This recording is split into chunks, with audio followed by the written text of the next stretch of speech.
Bonjour tout le monde, j'espère que vous allez bien. Moi, ça va bien. Pour certains d'entre vous qui ne le savaient pas, sachez que le Canada est en train de se préparer aux élections pour élire son nouveau premier ministre. Donc, il y a plusieurs partis qui sont en compétition, Parti libéral, Parti conservateur, Parti de ceci, Parti de cela. Puis moi, dans la vidéo d'aujourd'hui, je vais vous partager la position du Parti libéral qui est donc dirigé par le nouveau premier ministre Mark Carney.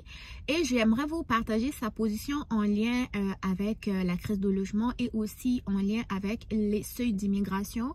Et de ce côté-là, il n'est pas favorable plutôt à l'augmentation du nombre d'immigrants, mais il partage le même point de vue que Justin Trudeau, donc baisser les seuils d'immigration de 100 000 au moins jusqu'en 2027. C'est quand même assez décevant. Mais est-ce que ça va être une baisse temporaire en attendant la construction de nouveaux logements? Point d'interrogation. Mais je vous laisse vraiment voir de vous-même sa vision en lien avec plusieurs sujets. Moi, le sujet qui m'intéressait le plus, c'est celui avec l'immigration.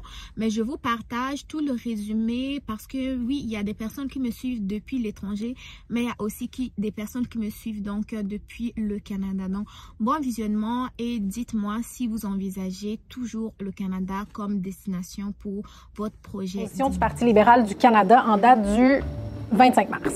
Pour le logement, le PLC promet de construire 4 millions de nouveaux logements d'ici 2035 en favorisant les maisons préfabriquées et modulaires. Il veut aussi abolir la TPS pour les premiers acheteurs de maisons neuves de moins d'1 million de dollars et élargir les prêts et le financement de la SCHL pour favoriser les logements communautaires ou coopératifs. En immigration, Justin Trudeau a déjà admis avoir trop tardé avant de revoir les cibles. On aurait pu agir plus vite. Mark Carney a aussi l'intention de maintenir la réduction des seuils d'immigration, ce qui veut dire une baisse de plus de 100 000 immigrants permanents d'ici 2027. En environnement, la position des libéraux a changé depuis l'arrivée de Mark Carney. Il a aboli la taxe sur le carbone pour les consommateurs. Petit rappel ici, la taxe sur le carbone, c'est un prix sur la pollution pour les consommateurs et les industries qui a été mis en place par le gouvernement libéral de Justin Trudeau en 2018, aboli par décret par Mark Carney dès qu'il est devenu premier ministre. On sait qu'il veut maintenir la taxe carbone pour les grands émetteurs industriels. Il veut aussi mettre en place un corridor énergétique. Ça veut dire construire des pipelines et favoriser les échanges entre les provinces. Son but, c'est de réduire la dépendance économique envers les États-Unis.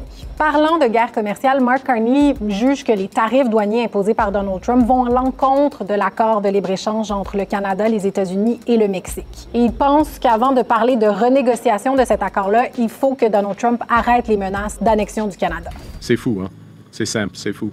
Le Parti libéral est au pouvoir depuis presque 10 ans et Mark Carney mise sur des positions différentes, souvent plus à droite que celle de Justin Trudeau.